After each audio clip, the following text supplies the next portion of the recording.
자, 그럼 이번엔 지금 국내 주식시장 상황을 좀 보면은요. 사실 지금 그 유동성 장세라고도 표현하고 뭐 강세장이라고도 표현하고 뭐 다 갖다 붙이죠. 왜냐하면 너무 강하니까 그 상승률이. 맞습니다. 뭐 미국이 무너져도 나스닥 시장이 폭락을 해도 한국 시장은 끄떡없잖아요. 아주 견조하게 흘러가고 있고. 이러한 것이 이제 개인 투자자들의 어떤 풀 매수 영향이 아니냐 이런 의견들도 있고요. 이거에 대해서는 어떻게 보시나요? 저는 거기에 동의합니다. 확실히 개인들이 장을 이끌어가는 장이고요. 현재 우리나라의 주식시장은 확실히 개인들이 힘을 가지고 있는 장이기 때문에 아까도 제가 말씀드렸지만 굉장히 재밌어요. 제가 봤을 때는.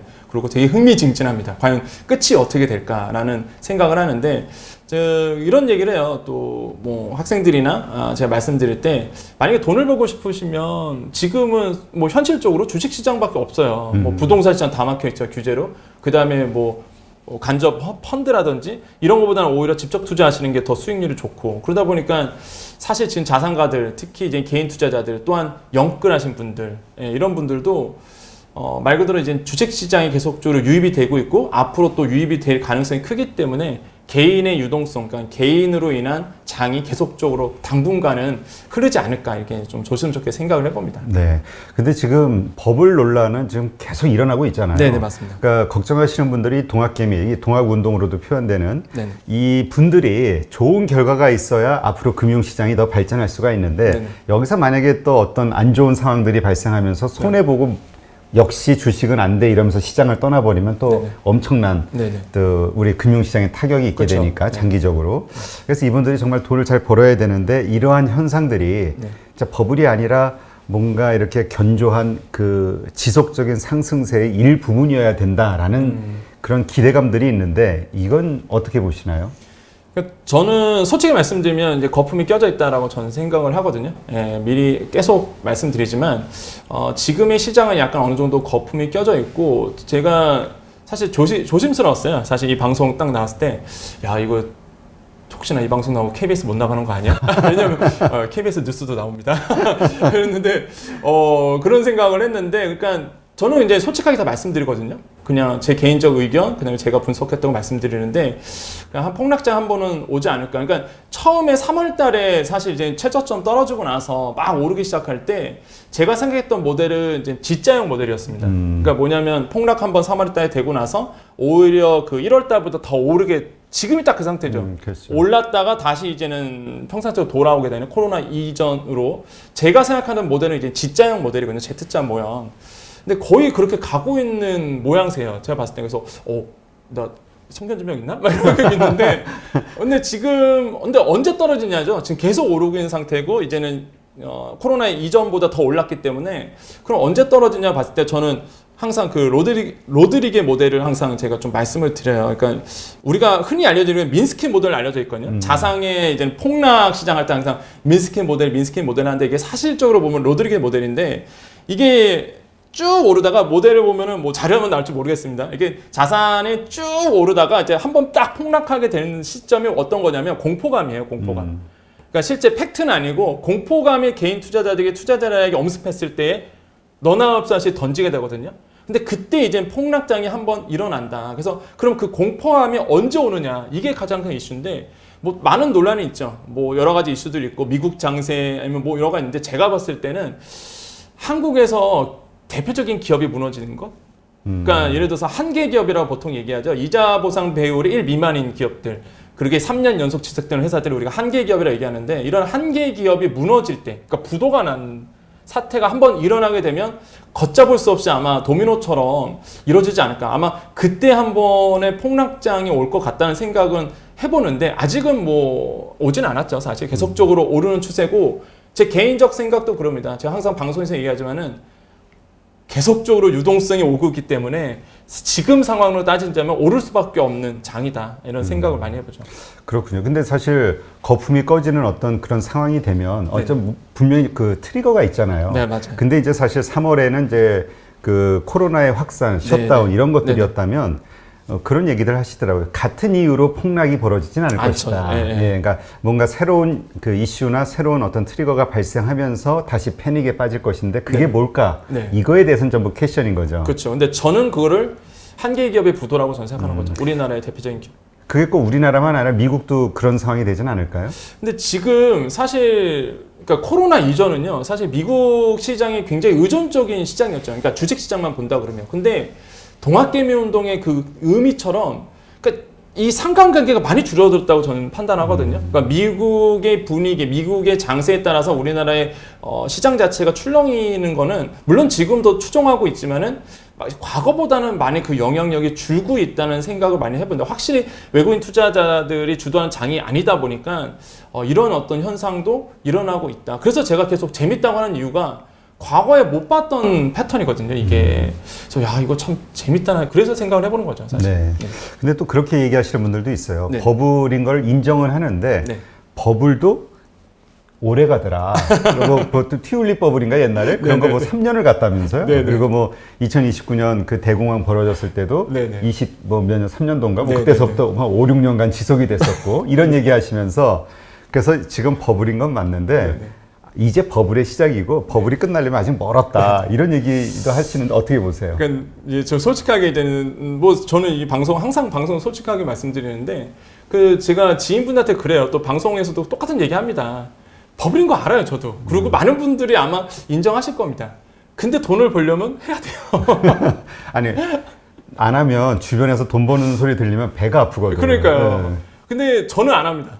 저는 말씀드리고 싶어요. 저는 안 합니다. 왜냐하면 이해상충의 문제가 있어서 그 항상 평론가 입장에서는 사실 되게 예민한 문제거든요. 제가 무슨 뭐 종목 찍어주는 사람도 아니고 평론가이기 때문에 이해상충의 문제가 항상 걸려 있어요. 그래서 저는 이제 그런 게 막 들리기 되게 싫어하는 스타일이다 보니까 저는 또 사업도 하고 있고 뭐 돈 버는 방법 많으니까 그래서 사실 뭐 이해상충의 문제 때문에 안 하고는 있지만 그래도 제가 봤을 때는 그렇죠. 이젠 안 하면 사실 되게 불안하고요, 지금 현재. 그렇죠.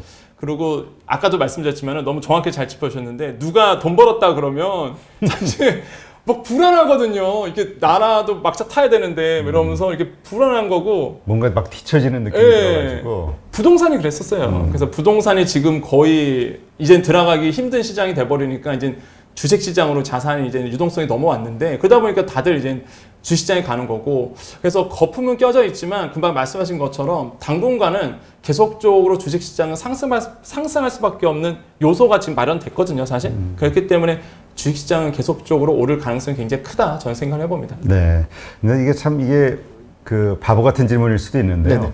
우리가 이 버블의 끄트머리에 일어나는 현상들, 그러니까 네. 징조들이 있잖아요. 그런 네네. 걸 좀 우리가 미리 알고 있으면 네네. 그런 현상들이 벌어졌을 때 한 발 먼저 탈출할 수가 있는데 네네. 사실 그게 쉬운 건 아니죠. 그렇죠. 알 수 없죠. 그러나 우리가 그래도 예상을 해보면 어떤 현상들이 좀 있을 거라고 좀 볼 수 있을까요? 그러니까 민스키 모델이 그거를 얘기하는 거예요. 그러니까 민스키 모델을 보면 이제 그래프가 쭉 올라갔다가 급격하게 우상이 됐다가 급격하게 우하향되는 모습인데 거기에 이제 파동을 보시면요. 아까 제가 말씀드린 것처럼 고점에서 이제는 언론이 먼저 움직이게 됩니다. 언론이 먼저 움직이게 되고 그러면서 이제 공포감이 서서히 무르익게 되는데 아까도 말씀드렸지만은 제가 이제 얘기했던 것 중에서 아까 말씀 안 드렸던 게 지금은 오늘 이슈에 좀 됐더라고요. 그게 뭐냐면 제가 예전에 말씀드린 게 있었는데 신용융자에 대한 규제 정부가 왜냐하면 아시겠지만은 부동산 시장 막으려고 주식시장 튼 정책을 지금 하고 있는 거거든요. 사실 정부에서는 뭐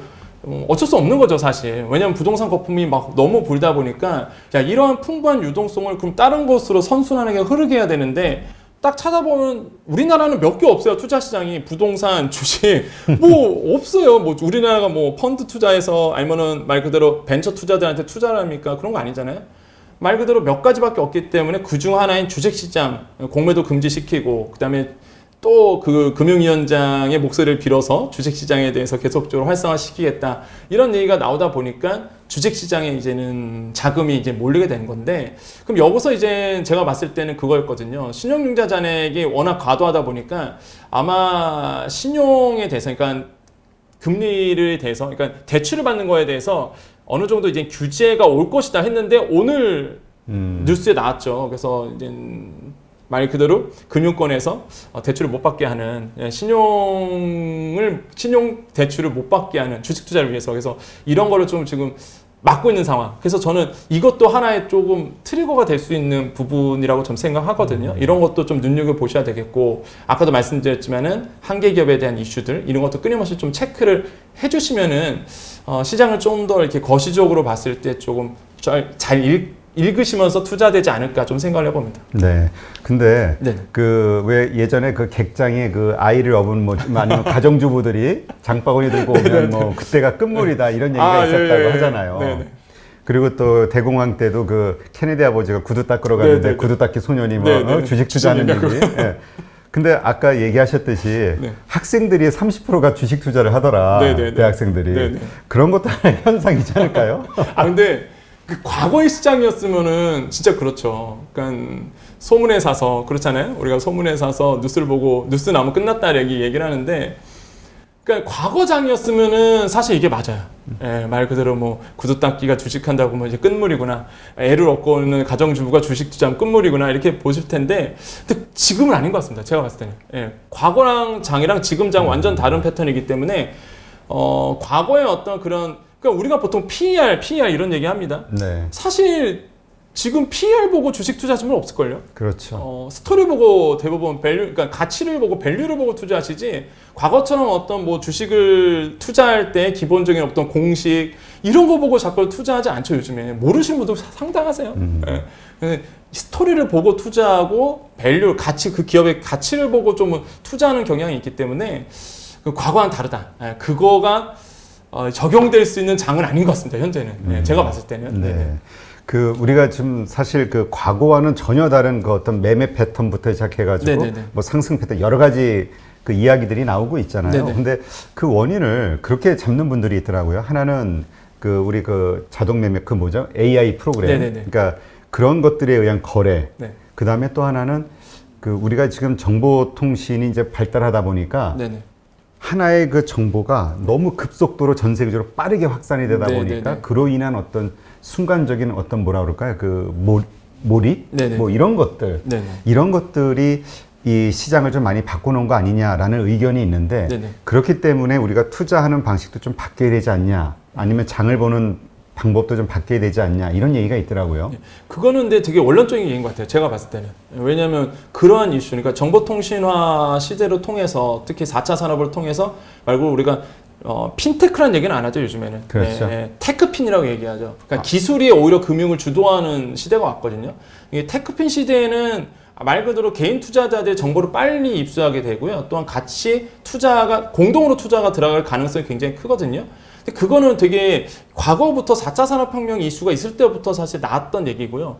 지금의 장은 확실히 제가 봤을 땐 코로나 때문에 확실히 경제의 어떤 패러다임이 완전히 바뀌는 상황에서 이런 어떤 주식 투자에 어떤 개인 투자자들이 몰리게 되는, 유동성 때문에 몰리게 되는 부분이다라고 보게 되는데, 제가 아까 끊임없이 이제 투자의 어떤 장이 마련됐다는 게 다 그냥 개인적 의견이 아니라, 사실 저도 이제 리서치를 보고 연구하면서 몇 가지 근거가 있어요. 첫 번째는 역시나 유동성입니다.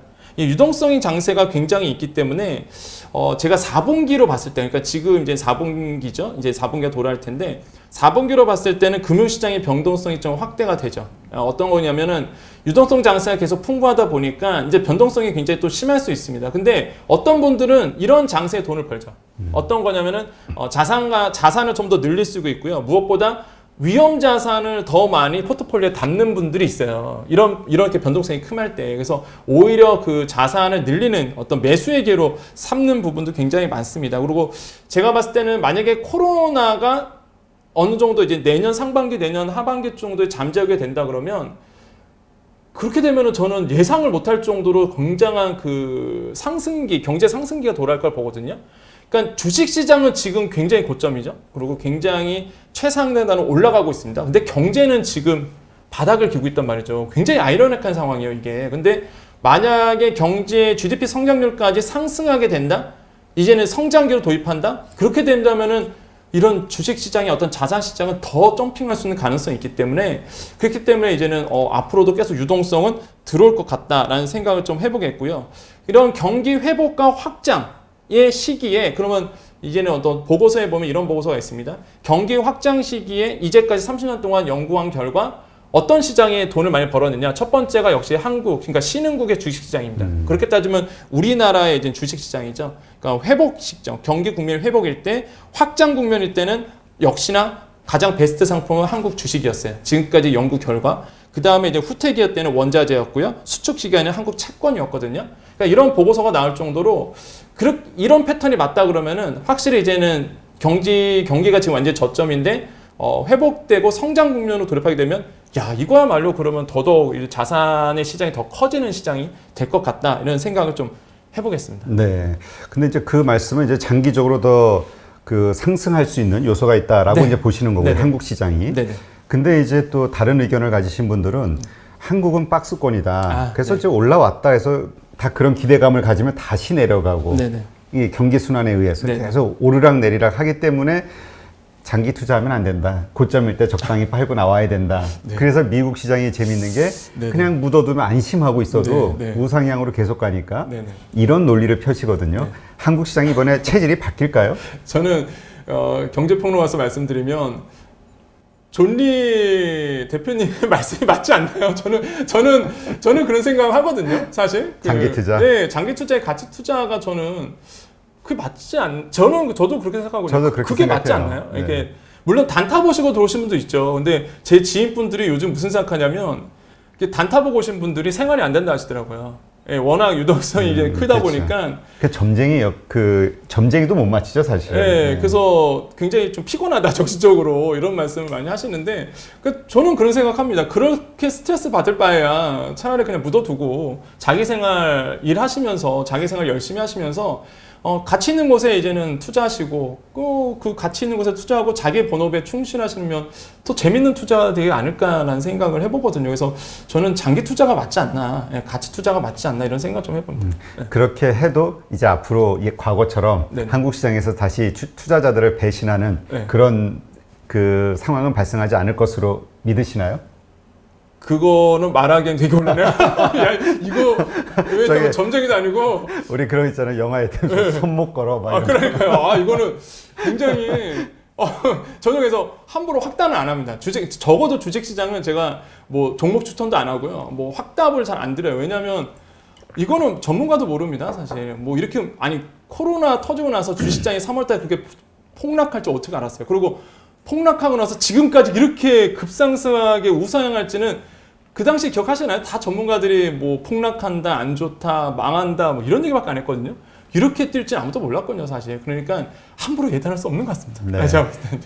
네, 하여튼 뭐 장기 투자라는 게 가치 투자라는 게 뭐 기본적인 원칙은 맞는 거니까. 네네네.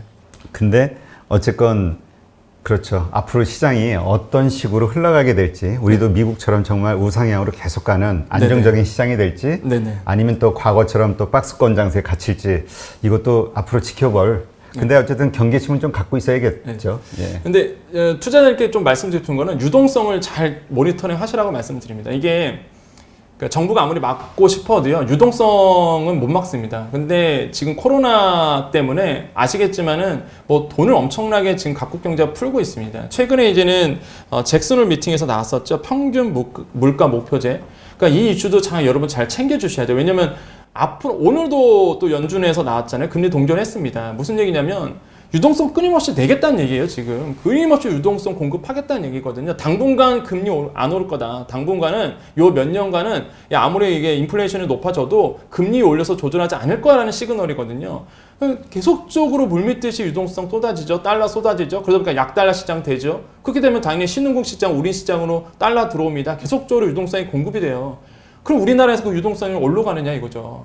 주식시장, 아니 부동산 시장 아시죠? 안 됩니다. 지금 규제로 다 막았기 때문에 들어갈 수가 없는 시장 됐고, 그럼 결국에는 주식시장이거든요. 그래서 제 입장에서는 이제는 거품이 걱정되지만은 또 이제 이미 투자하신 분도 많으시고 또 앞으로 투자하신 분도 있으시기 때문에 이런 유동성도 모니터링, 그러니까 달러에 대한 유동성을 좀 모니터링을 좀 해주시면은 우리 시장이 어떻게 앞으로 또 움직일지도 눈에 보이지 않을까라고 좀 말씀을 드리고 싶습니다. 네. 지금 마침 연준 얘기하셨으니까 오늘 그 FOMC 회의에서 네네. 2023년까지 금리 동결하겠다, 네네. 인상하지 않겠다 이 이제 못 박았잖아요. 맞습니다. 근데 사실 그거에 대해서 실망을 해서 나스닥은 빠졌죠. 네네. 왜냐면 그 이상의 뭔가 대책이 나올 거라고 생각했는데, 근데 실물 경제는 정말 어렵다라는 걸 다시 이야기를 한 거고, 네네. 2023년까지 이 상황을 유지하겠다는 거는 그만큼 역으로 보면 상황이 너무 어렵다라는 얘기잖아요. 네. 이 어려운 상황, 실물 경제의 어려운 상황을 유동성의 힘으로 엎을 수 있을까요? 지금 그렇게 하고 있죠.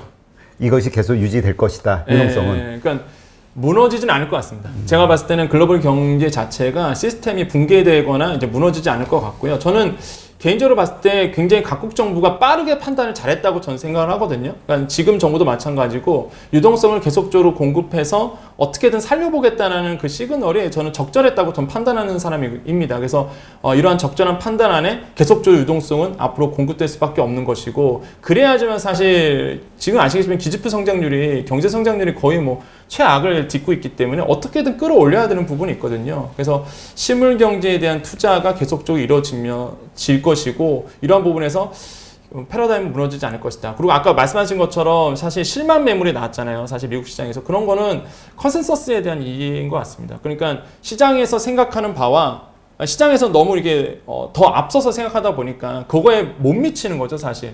적절한 판단이고 적절한 조짐에도 불구하고 시장에서 판단하는 더 이상의 것들이 나오지 않다 보니까 이제 실망하는 매물들이 나왔던 것이고요. 장기적으로 봤을 때는 그렇게 큰 이슈는 아닌 것 같다. 그래서 연준에서 이미 얘기를 했기 때문에 당분간은 계속적으로 유동성은 공급되고 어떻게든 경제를 살려보려는 각국의 노력이 있기 때문에 저는 이거에 좀 희망을 걸고 싶다는 생각을 해봅니다. 네, 알겠습니다. 뭐 투자하시는 분들은 잘 참고하셔서 그러나 한단 긴장감 갖고 그럼요. 긴장감 하셔야죠. 투자에 반영하시면 좋을 것 같습니다. 네네. 네.